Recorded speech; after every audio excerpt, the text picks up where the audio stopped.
अंग्रेजी में एक शब्द है एक्सपेंसिव पॉवर्टी। इसका मतलब होता है महंगी गरीबी। अर्थात गरीब दिखने के लिए आपको बहुत खर्चा करना पड़ता है। गांधी जी की गरीबी ऐसी ही थी। एक बार सरोजनी नायडू ने उनको मजाक में कहा भी था कि आपको गरीब रखना हमें बहुत महंगा पड़ता है। ऐसा क्यों? गांधी जी जब भी तीसरे दर्जे में रेल सफर करते थे तो वह सामान्य तीसरा दर्जा नहीं होता था। अंग्रेज नहीं चाहते थे कि गांधी जी की खराब हालातों में भीड्डा में यात्रा करती हुई तस्वीरें अखबारों में छपे उनको पीड़ित विक्टिम कार्ड का लाभ मिले। इसलिए जब भी वह रेल यात्रा करते थे तो उनको विशेष ट्रेन दी जाती थी जिसमें कुल 3 डिब्बे होते थे, जो केवल गांधी जी और उनके साथियों के लिए होते थे, क्योंकि हर स्टेशन पर लोग उनसे मिलने आते थे। इस सब का खर्चा बाद में गांधी जी के ट्रस्ट की ओर से अंग्रेज सरकार को दे दिया जाता था। इसीलिए एक बार मोहअली जिन्ना ने कहा था कि जितने पैसों में मैं प्रथम श्रेणी यात्रा करता हूं, उसे कई गुना में गांधी जी तृतीय श्रेणी की यात्रा करते हैं। गांधी जी ने प्रण लिया था कि वे केवल बकरी का दूध पिएंगे। बकरी का दूध आज भी महंगा मिलता है, तब भी महंगा ही था। अपने आश्रम में तो बकरी पाल सकते थे, पर गांधी जी तो बहुत घूमते थे। जरूरी नहीं कि हर जगह बकरी का दूध आसानी से मिलता ही हो। इस बात का वर्णन स्वयं गांधी जी की पुस्तकों में है।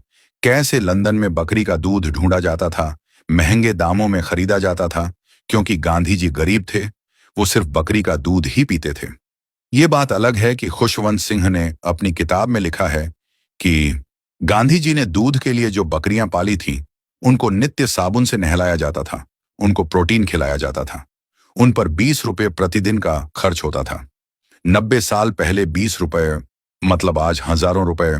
बाकी खर्च का तो ऐसा है कि गांधी जी अपने साथ एक दान पात्र रखते थे, जिसमें वह सभी से कुछ न कुछ धनराशि डालने का अनुरोध करते थे। इसके अलावा कई उद्योगपति, उनके मित्र उनको चंदा देते थे। उनका एक न्यास ट्रस्ट था जो गांधी के नाम पर चंदा एकत्र करता था। उनके 75वें जन्मदिन पर 75 लाख रुपए का चंदा जमा करने का लक्ष्य था, पर 1 करोड़ से ज्यादा जमा हुए। सोने के भाव के हिसाब से तुलना करें तो आज के 650 करोड़ रुपए हुए।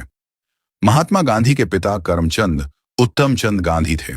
वे पोरबंदर रियासत में प्रधानमंत्री, राजस्थानी कोर्ट के सभासद, राजकोट में दीवान और कुछ समय तक वांकानेर के दीवान के उच्च पद पर प्रतिष्ठित थे।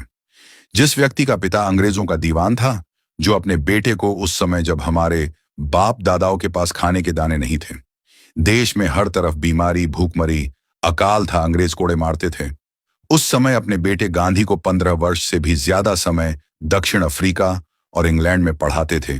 यदि वो गरीब थे तो खास भगवान। ऐसा गरीब सबको बनाए।